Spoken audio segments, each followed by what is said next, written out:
Bonjour les traders psychologues, bienvenue dans cette nouvelle vidéo du blog Trading et Psychologie. Je vous invite à laisser un petit like pour me soutenir ou à vous abonner si ce n'est pas déjà fait. Alors aujourd'hui, on va parler des alertes en trading et de leurs trésors peut-être insoupçonnés. En introduction aux alertes de trading, je veux juste voir ensemble qu'est-ce que c'est qu'une alerte de trading en fait. Est-ce que vous en utilisez déjà? Ou est-ce que, comme moi, il n'y a pas si longtemps, vous vous privez des trésors qu'elles peuvent offrir? Bon, j'imagine vous savez ce qu'est une alerte de trading.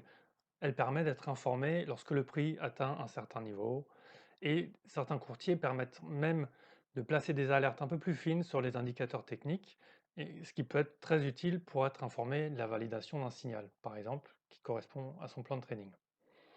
Alors pourquoi placer des alertes?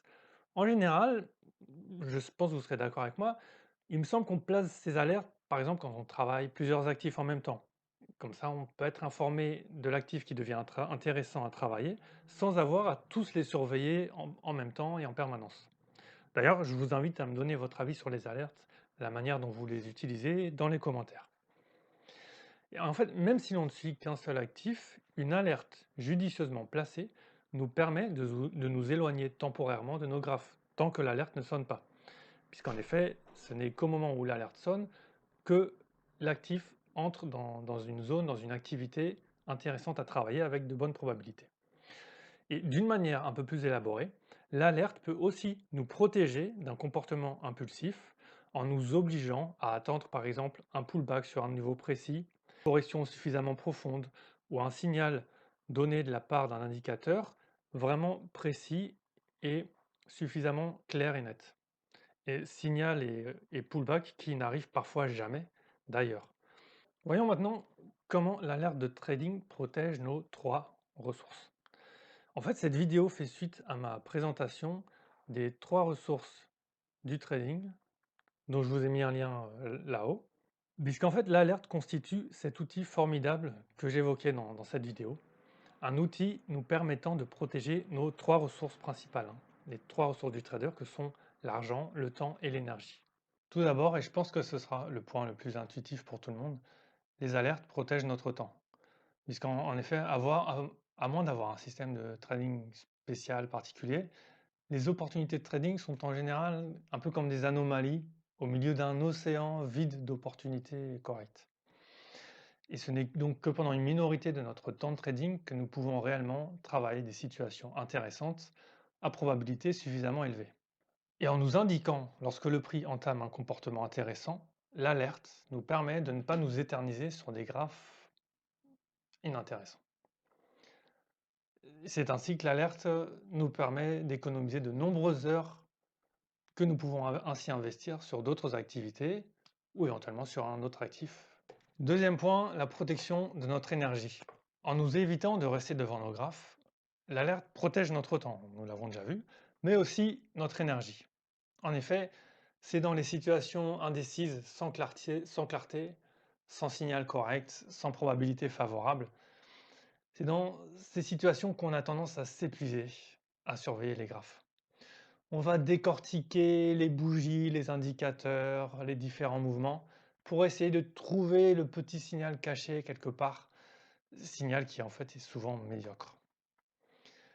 Et nous pouvons aussi parfois constater de beaux mouvements, des hausses assez impulsives ou des baisses très violentes, et qui peuvent nous frustrer on n'a pas eu de point d'entrée, on n'a pas pu en profiter.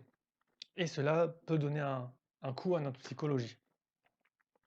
Et surtout, en fait, le summum de tout cela, c'est quand on en arrive à prendre des mauvais trades dans ces contextes médiocres, sans opportunité, et qui donc le plus souvent trades qui terminent perdants, ou alors qui ont un comportement fatigant émotionnellement en faisant du yo-yo autour de notre point d'entrée, en nous imposant une perte latente prolongée, ou alors en touchant trop souvent notre stop flat et en nous faisant perdre encore une fois du temps et de l'énergie pour zéro.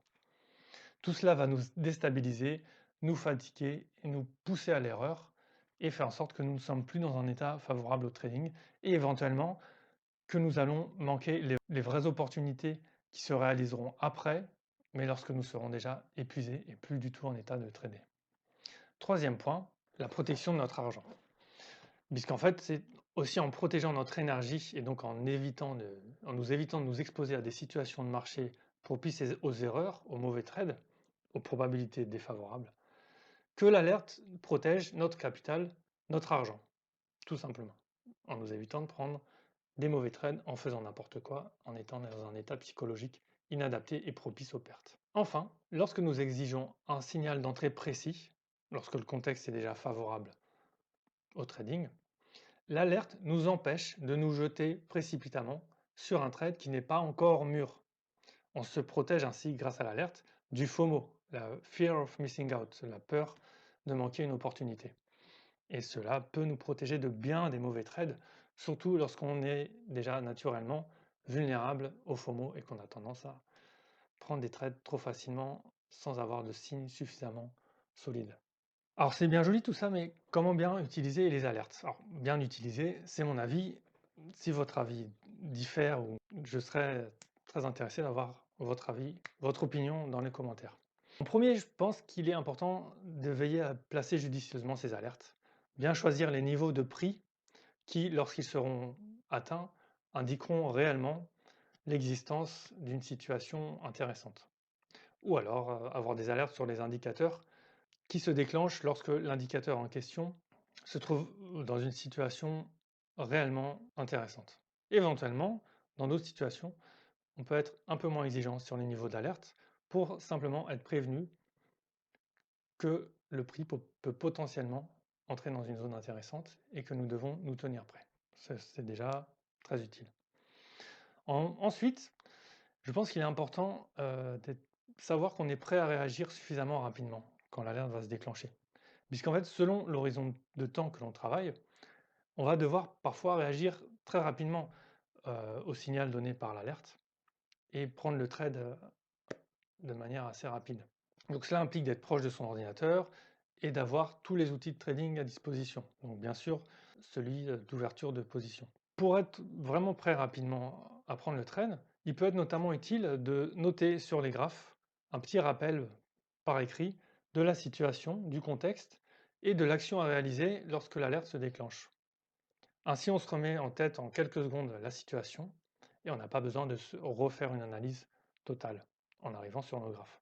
Parce qu'en fait, il peut se passer un laps de temps assez long, selon l'horizon de temps qu'on travaille encore une fois, entre le placement de l'alerte et son déclenchement.